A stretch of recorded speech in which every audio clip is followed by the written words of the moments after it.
Buenas tardes, espero que me estén escuchando todos bien. Acabo de conectar el micrófono. Disculpan estos minutos de espera, debíamos arrancar a las 2 de la tarde. Mi nombre es Andrea Chacón, yo soy médico inmunólogo, egresada de la Universidad Central de Venezuela, el Instituto de Inmunología. También soy médico internista, egresada de la Universidad de Carabobo, y soy miembro de la Sociedad Venezolana de Asma, Alergia e Inmunología, que cordialmente me invitó a dar este webinar, y también de la Sociedad Americana de Inmunología Reproductiva, por lo que el tema que vamos a dar hoy está justamente relacionado con una patología autoinmune y fertilidad. En este caso vamos a hablar de tiroiditis autoinmune y fertilidad. Muchas gracias a la Sociedad Venezolana de Asma, Alergia e Inmunología por la invitación, y también a la plataforma del Centro Médico Docente La Trinidad, que son los que están haciendo posible esta actividad de webinar para todos ustedes. Los que estamos viendo hoy en vivo el webinar, vamos a tener la oportunidad de, al finalizar la presentación, tener una ronda de preguntas y respuestas interactivas. Y para los que no están en este momento conectados, igual va a haber la posibilidad de que lo vean grabado posteriormente. ¿Okay? Entonces, para entrar en tema, como les comenté, hoy vamos a hablar acerca de tiroiditis autoinmune y fertilidad. Es un tema bastante relevante porque la tiroiditis autoinmune es la patología autoinmune más prevalente. Afecta aproximadamente un 4% de las mujeres en edad reproductiva. Y por esta gran prevalencia en este grupo etario, es que se empezó a asociar realmente cuáles podían ser los fenómenos adversos al embarazo relacionados con tiroiditis autoinmune. Muchos autores la han relacionado con aumento de recurrencia y prevalencia de abortos recurrentes, de partos pretérmino, etcétera. Todos los vamos a ir desarrollando en el transcurso de esta pequeña charla. Ir pasando acá. Antes de entrar en la patología como tal, tenemos que empezar primero conociendo qué es lo normal en el embarazado. Entonces vamos a hablar un poquito acerca de fisiología tiroidea en el embarazo. Ya me dan un segundito.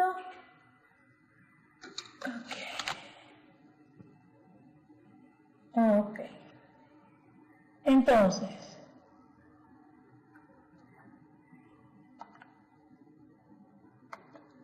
aquí, en este esquema que tenemos acá, podemos observar un poco lo que es el eje hipotálamo, hipófisis, tiroides, la presentación de las hormonas tiroideas.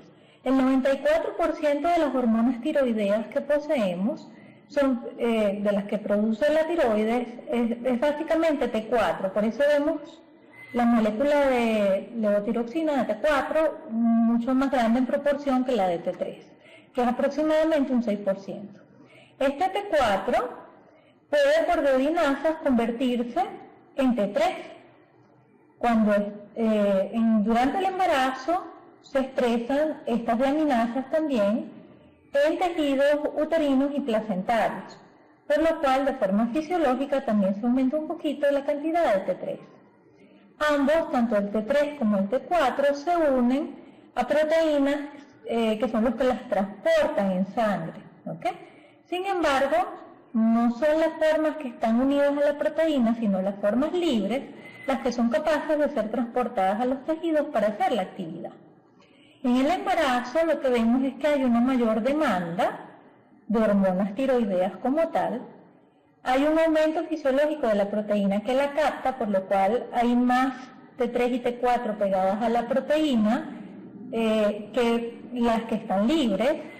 Hay una mayor estimulación de los receptores de TSH porque la gonadotropina coriónica humana comparte similitudes moleculares con la molécula de TSH y es capaz de activar este receptor. Y hay aumento de paso también de T4 a T3 por las deodorinasas uteroplacentarias. Por lo que lo fisiológico en el embarazo entonces es tener una especie de hipertiroidismo subclínico durante el primer trimestre del embarazo. porque al haber entonces un aumento en la producción de estas hormonas, va a haber una inhibición en el eje pituitario. ¿Okay?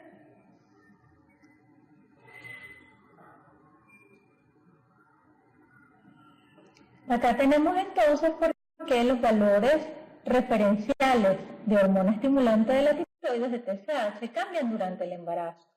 Los valores de referencia aceptados hoy en día varían según el trimestre del embarazo en que nos encontremos. Durante el primer trimestre, lo que generalmente se acepta es que debe ser el valor de TSH menos de 2.5, durante el segundo trimestre menos de 3 y durante el tercer trimestre para la Sociedad Americana de Endocrinología debería seguir siendo menos de 3, pero para la europea pues tienen un rango un poquito más alto hasta 3.5.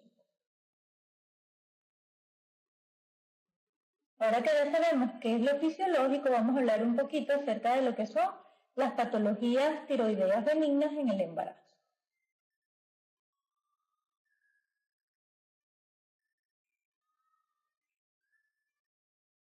Ok, aquí tenemos clasificados el hipotiroidismo, el hipertiroidismo, la enfermedad tiroidea autoinmune y la tiroiditis postparto. ¿Okay?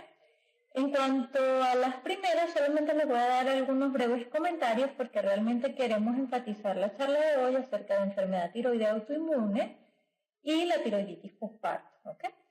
En cuanto al hipotiroidismo, lo podemos dividir en distintas subclases. Si es un hipotiroidismo evidente, este afecta generalmente a 0.5% de mujeres embarazadas. La causa más común en este caso es la tiroiditis crónica autoinmune de Hashimoto. Las pacientes conocidas hipotiroideas, que ya vienen en tratamiento con levotiroxina, al quedar embarazadas normalmente necesitan un incremento en la dosis de levotiroxina que puede ir de 25% hasta un 50% cada 4 a cada 8 semanas de gestación. Este aumento de un 25 a un 50% en la dosis de levotiroxina que normalmente usaban cada 4 semanas, generalmente se estabiliza después de la semana 16 de gestación por los mismos mecanismos fisiológicos que habíamos comentado anteriormente. En cuanto al hipotiroidismo subclínico, tenemos que este sí es un poquito más prevalente, afecta aproximadamente un 2.5% de los embarazos y está ligado generalmente a probabilidad de abortos cuando está en comorbilidad con presencia de anticuerpos antitiroideos positivos. En cuanto a la hipotiroxinemia aislada, que es cuando tenemos una TSH normal con niveles de T4 libre bajos, la prevalencia es aproximadamente de 1 a 1.3%, pero solo en las regiones donde hay de por sí un déficit de yodo. ¿Okay? Es bastante poco probable que lo veamos en una población que no tiene deficiencia de yodo. En cuanto al hipertiroidismo, en general el hipertiroidismo es poco común durante el embarazo. La principal causa de hipertiroidismo es la enfermedad de Graves, que abarca aproximadamente el 80% de los casos de hipertiroidismo. En este caso, recordemos que la clínica de enfermedad de Graves es la paciente que se nos presenta con bocio, con oftalmopatía, con ixedema pretibial y que tiene presencia de anticuerpos antirreceptor de TSH, que es lo patognomónico de la enfermedad de Graves. ¿Okay? Y bueno, tenemos el hipertiroidismo subclínico, que igual no se maneja con fármacos en el embarazo. El hipertiroidismo gestacional, que es el fisiológico por aumento de la gonadotropina coriónica humana en el primer trimestre, y tormentas tiroideas, que sí ya son emergencias médicas. Luego, enfermedad tiroidea autoinmune, que es lo que vamos a desglosar más grande, y unos comentarios acerca de tiroiditis postparto. La prevalencia de este tipo de tiroiditis varía según la población desde un 1% hasta un 17%. Generalmente es más frecuente en las pacientes que tienen diabetes mellitus tipo 1, que tienen historia familiar de hipotiroidismo, en embarazadas eutiroideas que han tenido presencia de anticuerpos anti-TPO positivos. Generalmente la tiroiditis postparto, los síntomas inician en el cuarto mes del puerperio, y puede durar hasta aproximadamente un año. ¿Okay? Se caracteriza normalmente por una tiroxicosis transitoria en un inicio, que es seguida después por un hipotiroidismo también transitorio, o hasta en un 5% de las pacientes este hipotiroidismo no es transitorio, sino que se convierte en un hipotiroidismo permanente. Puede estar ligado en la tiroiditis postparto a depresión postparto, y el tratamiento en estos casos va de la mano del endocrino. Generalmente para la etapa inicial, que es como una tirotoxicosis transitoria, se utilizan betabloqueantes, y luego en la etapa hipo generalmente lo que se hace es ver la evolución de la paciente para ver qué realmente necesita. No todas van a terapia sustitutiva con hormona tiroidea, con levotiroxina.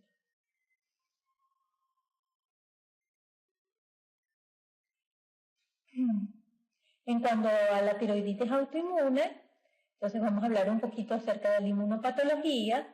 Realmente la inmunopatología es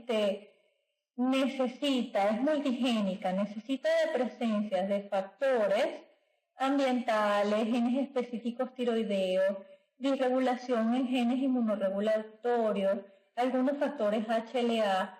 Todos ellos generalmente son desencadenantes de tiroiditis autoinmune. Tanto la base genética como la epigenética son importantes en esta enfermedad. Acá tenemos a continuación algunos de los factores de riesgo para desarrollar tiroiditis autoinmune. De los ambientales tenemos el consumo de yodo. Generalmente el consumo en poblaciones que son deficientes de yodo, lo que se hace es que se trata de complementar a las pacientes con yoduro de potasio, por lo menos 150 microgramos orden día. En cuanto a pacientes que han sido irradiadas previamente, hay un aumento del riesgo. Pacientes que han estado en tratamientos con algunas drogas, incluidos agentes biológicos, drogas biológicas, también hay un aumento del riesgo de desarrollar tiroiditis autoinmune.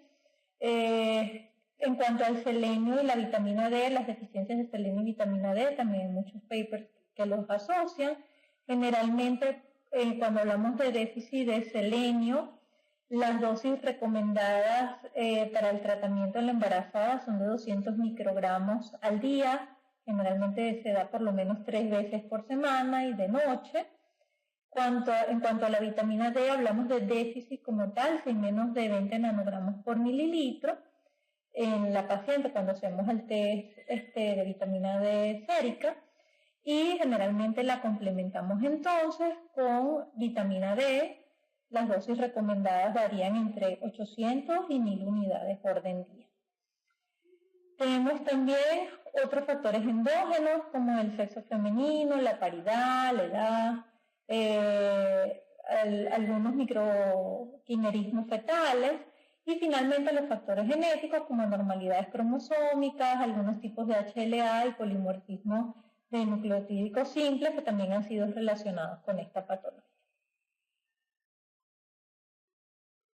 Okay. Entonces, en cuanto a la inmunopatología, hay efectos obviamente dependientes de los valores de TSH, que son los que vemos como tal cuando hay déficit de las hormonas, tanto en el feto como en la madre.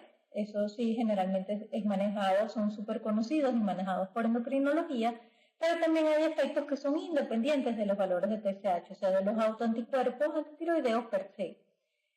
Estos efectos se deben a mecanismos inmunorreguladores, ya que generalmente estos anticuerpos producen cambios cualitativos y cuantitativos en células endometriales.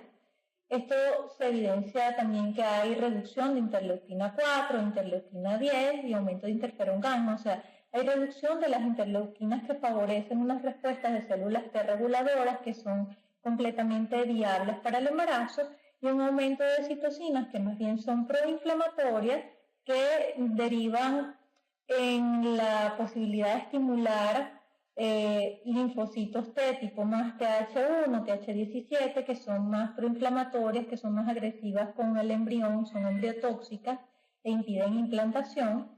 También hay una activación policlonal de células B que puede ser de 2 a 3 veces mayor cuando hay presencia de anticuerpos antitiroideos y se producen entonces otros autoanticuerpos.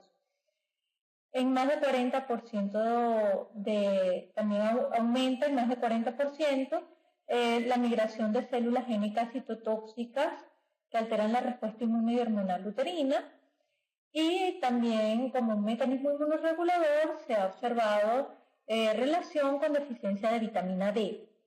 La vitamina D los déficits de vitamina D son mucho más frecuentes en pacientes con tiroiditis más comunes, hasta 2.5 veces mayor frecuencia de déficit de vitamina D vemos en este subgrupo de pacientes. Además, la vitamina D activa factores de transcripción que son necesarios para la implantación y promueve, cuando no está en déficit, un fenotipo TH2 en linfocitos que expresan los receptores para vitamina D. O sea que estamos tratando de modular a ese linfocito para que sea TH2, una respuesta TH2 reguladora que sea favorable para la implantación.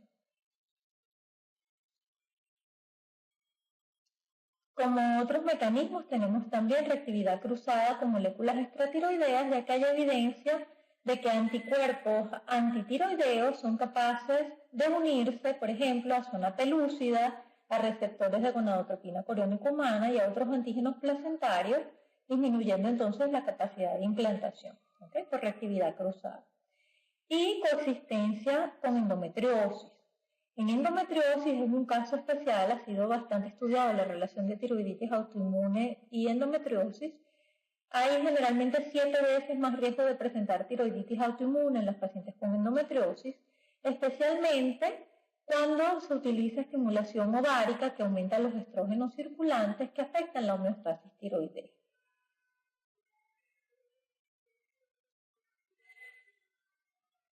Okay. Aquí más o menos están esquematizados algunos de los mecanismos. ¿Okay? Podemos ver en las líneas punteadas los factores que contribuyen a la autoinmunidad, como las disfunciones de células T que hablamos anteriormente, aumento de patrones más hacia TH1 y disminución de patrones TH2 por incremento entonces en interleuquinas que son inflamatorias como el interferón gamma y el factor de necrosis tumoral. También podemos ver déficit de vitamina D, que también trae como consecuencia autoinmunidad concurrente y aumento de TSH con disminución de T3 y T4.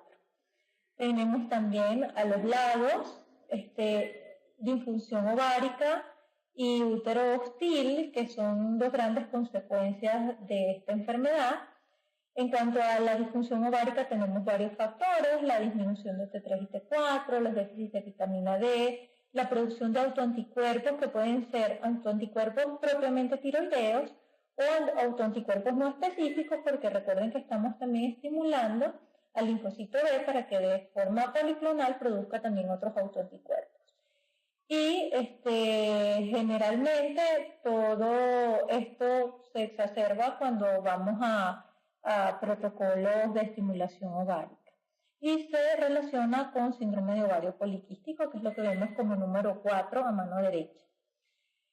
También, como vemos aquí esquematizado, hay un útero hostil porque se está incrementando la masa de células génicas hiperactivas, citotóxicas a nivel de uterino, y generalmente está más relacionada con endometriosis, que obviamente son factores que hacen al útero hostil para la implantación y el desarrollo fetal. Acá tenemos también una especie de esquema que si ya está un poquito más específico a las células autoinmunes como tal. Tenemos entonces que cuando hay factores que exacerban interleuquinas inflamatorias, las células CD4 vírgenes son capaces de expresar patrones que son más bien favorecedores de respuestas tipo TH17 y TH1 con producción de interleuquina 1, 21, interferón gamma, que lo que hacen es que aumentan hacia esa zona uterina la activación de neutrófilos y macrófagos, la activación de NK, sobre todo citotóxicas, el incremento de patrones TH1 en los linfocitos B y disminución por ende de la actividad TH2, Y todos estos factores terminan siendo embriotóxicos y generalmente desencadenan en aborto. Por el contrario, si tenemos factores, si no tenemos aquellos factores que están estimulando interleuquinas proinflamatorias como la interleuquina 6, lo que tenemos entonces es el desarrollo de una célula virgen que da paso a células T reguladoras que son productoras de interleuquina 10 y de factor de crecimiento tisular beta, que reducen entonces la posibilidad de que los linfocitos sean de patrones TH1 y incrementan la actividad TH2, haciendo completamente viable el embarazo. Entre algunos de los factores que pueden entonces aumentar la cantidad de interleuquinas proinflamatorias, tenemos obviamente todos los procesos inflamatorios, infecciosos, algunos factores del complejo mayor de histocompatibilidad y la autoinmunidad materna. También hay otros factores que yo diría metabólicos, porque se ha relacionado también que cuando hay obesidad o sobrepeso, el propio adipocito es capaz de generar interleuquinas proinflamatorias, entre ellas interleuquina 6, que estaría entonces desviando ese aumento de interleuquina 6 nuestra respuesta a una respuesta hostil contra el feto. Entonces, generalmente todo va de la mano, todo está relacionado. En cuanto a la patología de la tiroiditis autoinmune, vamos a ir pasando algunos papers para ver cuál es la relación. En este paper que vemos acá, tenemos una muestra de 72 pacientes con fallas recurrentes de implantación y ellos observaron que en estos pacientes había una disminución de linfocitos TCD8 con un aumento de los índices de TCD4 TCD8. Y cuando investigaron qué tipo de linfocito CD4 era el que se estaba promoviendo, encontraron que los linfocitos TCD4 generalmente tenían una alteración en sus patrones TH1 TH2 con predominio hacia los TH1. Entonces, cuando tenemos tiroiditis autoinmune, estamos viendo también fallas repetidas en implantación, que es más o menos lo mismo que habíamos explicado anteriormente. Al promover una respuesta de tipo TH1, entonces estamos desencadenando una gran cantidad de citocinas proinflamatorias que son embriotóxicas. En cuanto a la tiroiditis autoinmune en el embarazo, por definición, este tipo de tiroiditis, hablamos de pacientes eutiroideas, que tienen presencia de anticuerpos anti-TPO o antitiroglobulina positivos. Si la paciente es hipotiroidea o hipertiroidea, ya estaríamos hablando entonces de hipotiroidismo o hipertiroidismo en el embarazo, y ya las pautas para el seguimiento y tratamiento de estos pacientes están estipuladas por las sociedades de endocrinología del mundo. Tiroiditis autoinmune en el embarazo de pacientes eutiroideas con anticuerpos es la que básicamente le puede llegar al inmunólogo o le puede llegar a los tetras. Tiene una incidencia estimada de 8-14% y aumenta en pacientes que tienen endometriosis. Está asociada a un riesgo de desarrollar hipotiroidismo durante el embarazo y disfunción tiroidea en el posparto, ya que cuando hay anticuerpos anti-TPO durante el embarazo temprano, ellos confieren un riesgo de hasta 50% de desarrollar tiroiditis posparto, y si la paciente se recupera de esta tiroiditis posparto, generalmente tiene una tasa de hasta 70% de recurrencia de tiroiditis en embarazos sucesivos, con un mayor riesgo de generar hipotiroidismo permanente. Los algoritmos que generalmente presentan las sociedades los vamos a discutir un poquito más adelante. La mayoría de ellos toman en cuenta los anticuerpos antiperoxidasa tiroidea, anti-TPO, y desde más o menos 2011, 2013 para acá también se ha estado evaluando cuál es el valor de los anticuerpos antitiroglobulina.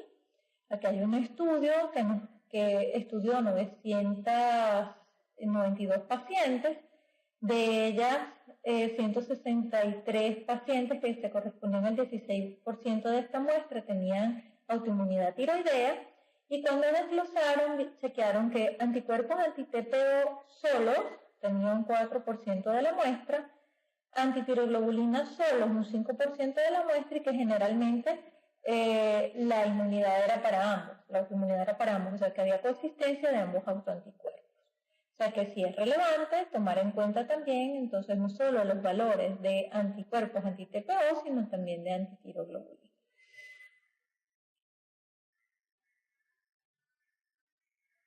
Aquí tenemos cómo debería ser el screening y el manejo de las disfunciones tiroideas durante el embarazo para mejorar la salud materno-fetal. ¿Okay? Estos sí son review de Cochrane. Este review incluye, generalmente los de Cochrane incluyen solamente estudios que son randomizados y controlados. Por eso se incluyeron 2 estudios, el de Negro del 2010 y el de Lazarus del 2012, pero en total estamos hablando de 26.408 pacientes, o sea que estamos hablando de una muestra bastante alta. En esta muestra de pacientes, ellos llegan a la conclusión de que la suplementación con levotiroxina en hipotiroidismo debe iniciarse en el embarazo temprano, menos de 14 semanas de gestación, y que las pacientes eutiroideas con anticuerpos anti-TPO positivos tratadas versus no tratadas con levotiroxina no presentaban diferencia significativa en ese momento, en esos estudios, respecto a la reducción de la preeclampsia, pero sí presentaban reducción de parto pretérmino y abortos recurrentes. O sea que ahí tenemos 2 puntos importantes. Incluso cuando vemos la prevalencia específica de anticuerpos antitiroideos asociados según el número de pérdidas en las pacientes abortadas recurrentes, más de 2 pérdidas, más de 3 pérdidas, etc., vemos que hay una mayor cantidad de porcentaje de positividad de estos anticuerpos en la medida que las pacientes tienen más pérdidas, con una P significativa. Y finalmente, hacen ya estudios más recientes del Nature Clinical Practice en Endocrinology. Estamos viendo como una especie de resumen de todos aquellos autores y papers que han estudiado autoinmunidad tiroidea en pacientes abortadoras.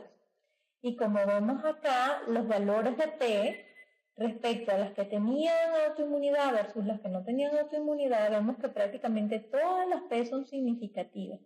0.001%, menos de 0.05%, o sea que realmente hay una relación entre el aborto y la presencia de autoinmunidad tiroidea. Con otras enfermedades también hay asociación. Hay asociación principalmente con diabetes, la autoinmunidad tiroidea en combinación con TSH elevadas durante el embarazo temprano aumentan hasta 4 veces el riesgo de desarrollar diabetes gestacional, y en las pacientes que son diabéticas insulinorequirientes y que tienen aparte presencia de anticuerpos anti-TPO previos al embarazo positivo, se aumenta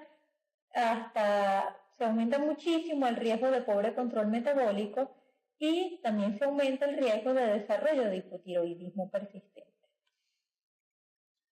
También se ha asociado tiroiditis autoinmune con síntomas neurológicos en pacientes embarazadas en las cuales tenemos presencia de anticuerpos anti-TPO positivos.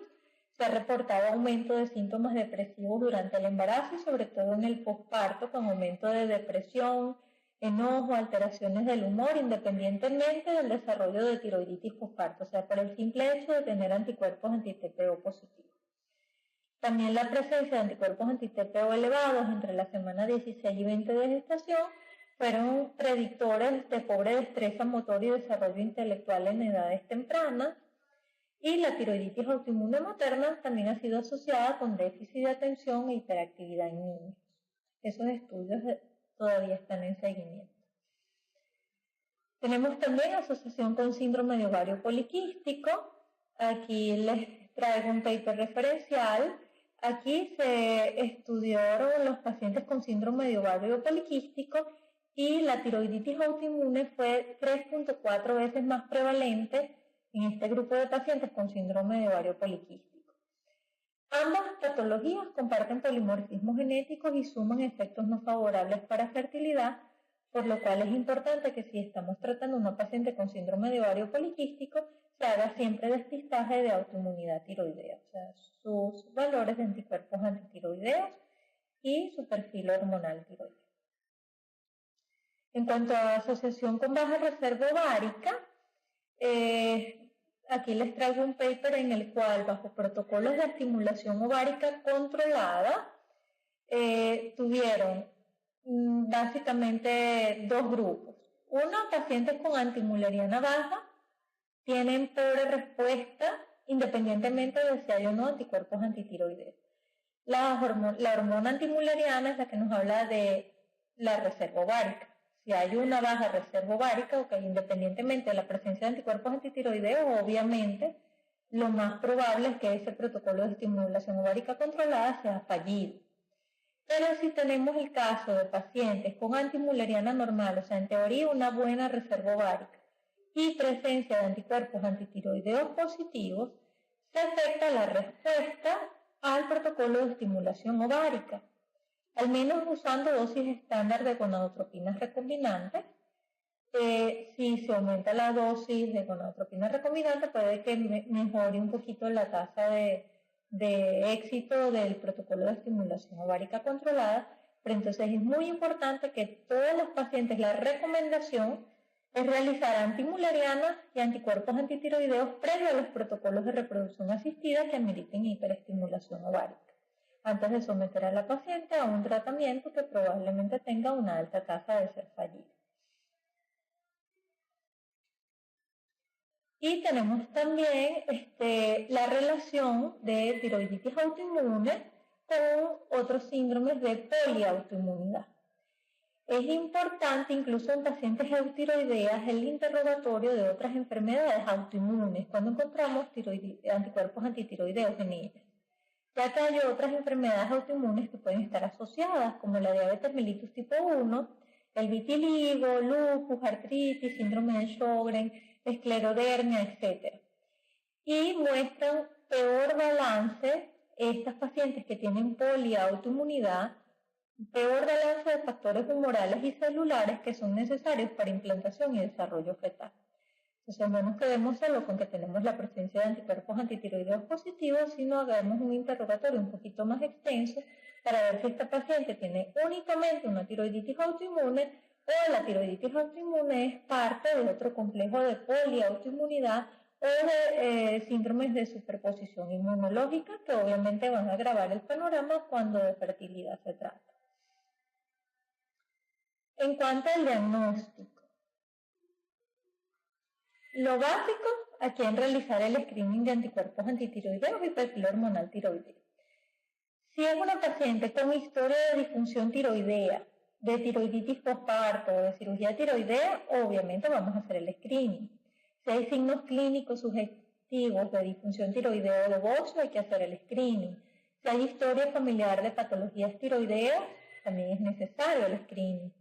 Si hay presencia de anticuerpos tiroideos u otros autoanticuerpos, si hay diabetes mellitus tipo 1, si es una paciente que ha recibido irradiación por cualquier otro motivo, tumoral, etcétera, de cabeza y cuello, si es una paciente que consulta por infertilidad o si es una paciente que consulta con historia de abortos recurrentes o partos pretérminos, debemos hacer el screening de tiroiditis autoinmune. Ahí no hay duda. En cuanto al tratamiento, vamos a esperar que cargue. Ok. En cuanto al tratamiento, tenemos primero recomendaciones generales, que son todos aquellos factores y suplementos que influyen sobre la función tiroidea. Entonces tenemos que saber si esa paciente tiene o no déficit de hierro, cómo están sus porcentajes de saturación de hierro. El hierro es necesario para la síntesis de peroxidasa tiroidea y si hay déficit de hierro, lo más probable es que también se generen anticuerpos antitiroideos. En cuanto al magnesio, el magnesio es necesario para aumentar la toma de yodo por las células. Si estamos en una población deficiente de magnesio, lo más probable es que se vea afectada la función tiroidea. Igualmente, si hay déficit en la suplementación de yodo, si hay déficit de selenio por las selenoproteínas que están asociadas a función tiroidea, si hay déficit de coenzima Q10, que es una molécula que mejora de forma importante la vascularidad, sobre todo hacia el tejido tiroideo. Al saber que todos estos déficits nos pueden generar un problema de función tiroidea y de aumento de anticuerpos antitiroideos, entonces de forma general las primeras medidas generales son la suplementación con hierro, la suplementación con magnesio. Generalmente se hace con citrato de magnesio de 4.2 a 8.4 milimoles al día. La suplementación con yodo, que ya sabemos que se hace a base de yoduro potásico, generalmente 150 microgramos orden día. La suplementación con selenio, que se hace con 200 microgramos de selenio 3 veces por semana en las noches. La suplementación con coenzima Q10, que realmente está en déficit, con 30 miligramos aproximadamente de dosis, 3 veces por semana, también se da en las noches. Y la suplementación con vitamina D, que ya hemos hablado de ella también anteriormente.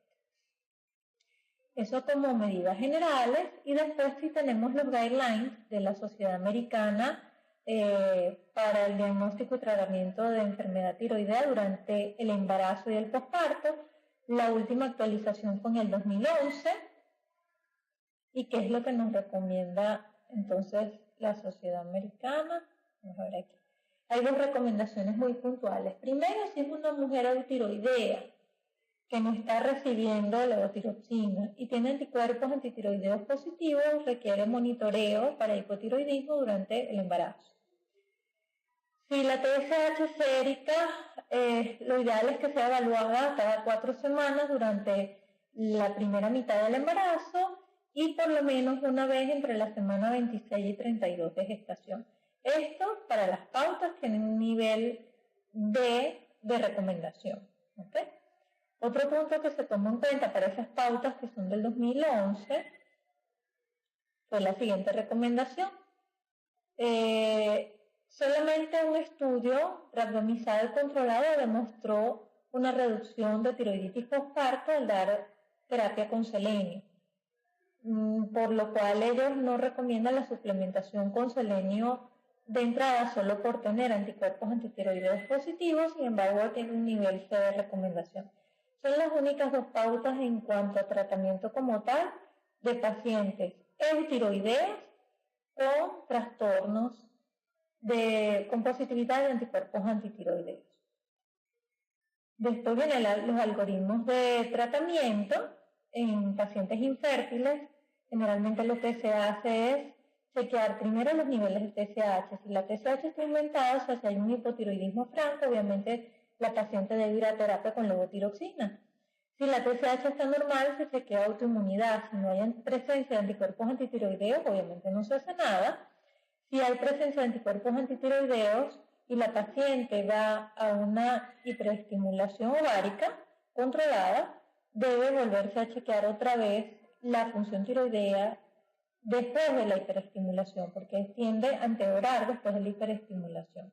Y ahí sí necesitaría entonces la suplementación con levotiroxina. Estas son las pautas de ese momento, del 2011. Y si la TSH está bajita con hormonas con T3 y T4 libre elevadas, obviamente es una paciente hipertiroidea que irá a tratamiento con antitiroideos o cirugía.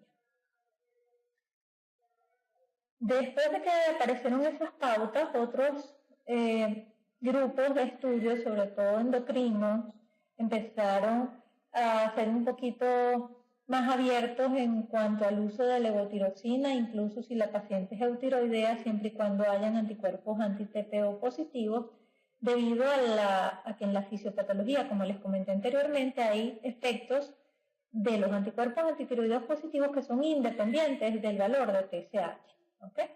Entonces, lo que proponen estos grupos es lo siguiente. Si la TSH es más de 2.5 para el primer trimestre, que es valor para el primer trimestre de embarazo, obviamente ya hay un hipotiroidismo, se considera el uso de levotiroxina. Si la TSH está en un rango normal, pero hay presencia de anticuerpos antitiroideos positivos, también se recomienda comenzar la suplementación con levotiroxina. Y de igual forma, si la TSH está muy baja, o sea que hay un hipertiroidismo franco, ahí si la paciente va a antitiroideos o cirugía. Entonces, en cuanto a los efectos del tratamiento con levotiroxina en el embarazo, ¿ok? Tenemos este paper que es uno de los más recientes de finales del año pasado, en el cual se tomó de forma randomizada y controlada 3.746 pacientes y se dividieron en 3 grupos. El grupo A eran pacientes eutiroideas que tenían anticuerpos antiperoxidasa tiroidea positivos y a ese grupo le dieron levotiroxina. Un grupo B de pacientes también eutiroideas con autoinmunidad tiroidea, pero sin tratamiento, a las que no le colocaron tratamiento con levotiroxina. Y finalmente un grupo control que eran eutiroideas sin autoinmunidad. ¿Okay? Y lo que se evaluó es que básicamente las pacientes que no eran tratadas con levotiroxina, incluso siendo eutiroideas, tenían mayores tasas de parto pretérmino y mayor tasa de admisiones neonatales después del parto. Entonces, en conclusión, el screening de la función y autoinmunidad tiroidea debe realizarse como parte integral del estudio de las pacientes con infertilidad y debería repetirse posterior a la hiperestimulación ovárica. Hay que recordar que si se asocia hipotiroidismo o hipertiroidismo, las complicaciones obstétricas y fetales son mayores, ¿okay?, que en las pacientes eutiroideas con autoinmunidad. Hay que considerar obviamente uso de levotiroxina, selenio, vitamina D, coenzima Q10 según sea el caso. En cuanto al uso de levotiroxina, yo me inclino mucho más por los últimos estudios randomizados y controlados a que sea las pacientes con anticuerpos antitiroideos, incluso eutiroideas, sean tratadas con niveles bajos de levotiroxina. En todas estas pacientes se debe considerar un manejo conjunto con endocrinología y debemos recordar que este screening inmunológico es solo parte del protocolo de atención de las pacientes con fertilidad y abortos recurrentes, ya que en estas pacientes también es importante investigar obviamente el factor masculino, factores anatómicos, infecciosos, genéticos. De los inmunológicos no son solo organoespecíficos como la tiroiditis autoinmune, también hacemos despistajes de síndrome antifosfolipídico, perfil de linfocitos. Hay también factores hematológicos como las trombofilias primarias que pueden estar ligadas a infertilidad o abortos recurrentes, y que entonces el screening de tiroiditis autoinmune es solo parte del protocolo de atención de estas pacientes. Parte importante, pero solo parte. Finalmente los dejo con esta reflexión. La diferencia entre hacer lo posible y hacer lo posible está en nosotros. Le quiero dar las gracias a la Sociedad Venezolana de Asma, Alergia y Inmunología y a la plataforma educativa del Centro Médico Docente La Trinidad por insistir en la educación médica continua, que es la única herramienta para mantenernos a la altura de nuestra formación inicial a pesar de la crisis que estamos sobrellevando los venezolanos en todos los aspectos. Están afectando no solo los insumos para diagnóstico y tratamiento de nuestros pacientes, sino también la posibilidad de que en masa acudamos los médicos a eventos especializados a los que estábamos acostumbrados, tanto dentro como fuera del país. Bravo por la iniciativa, al SBAI y al Centro Médico Docente La Trinidad. Esta servidora estará siempre a su orden.